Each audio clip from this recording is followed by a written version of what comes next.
One mistake most new nonprofit founders make is starting a nonprofit without proper research.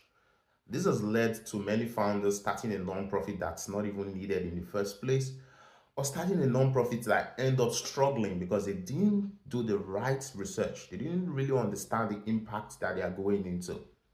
So this is what I'm going to say to you. The very first step to start up a successful and sustainable nonprofit organization is research. You need to be able to run a community needs assessment. You need to be able to write your first business plan. You need to be able to understand the impact you're trying to create before you even go into creating that impact. This is going to save you a lot of stress. It's going to save you a lot of pushback and a lot of frustration in the future. I'll explain. Research helps you identify if the impact you're trying to create is even needed in the first place, if it's a felt need, because a community will never band around the impact that they want to bring is that they don't want to bring a solution to. And this is the reason why many struggle with fundraising, because the community don't really see the need as an urgent need that they should all band around. Secondly, are there non-profits already in your space, in your zip code, in your service area, providing the same service? It means you're only going to start up a non-profit that's going to be struggling or competing with already established organizations.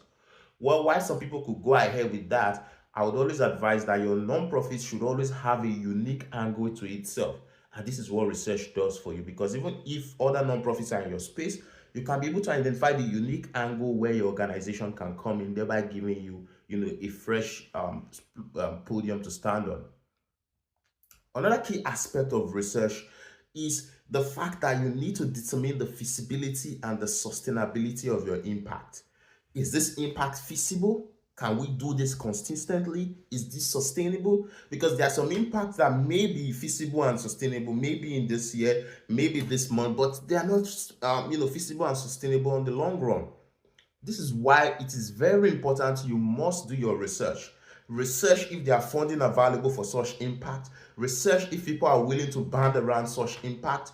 Research what tools and resources you need to make this happen so that you can make an informed decision, including identifying the time and the energy you need to put in to make this work. Because one thing we've seen is most non-profit founders didn't even know the fact that they had to put in effort. They felt it's just an organization they can run from the side. But if you're able to define that early on, it's going to put you on a plane where everything happens simply. So I'm going to tell you this: don't rush into starting up your nonprofit. Research, understand what you're trying to do before you go in. You don't want to be frustrated. We've seen too many good founders struggling. You don't want to be one of them.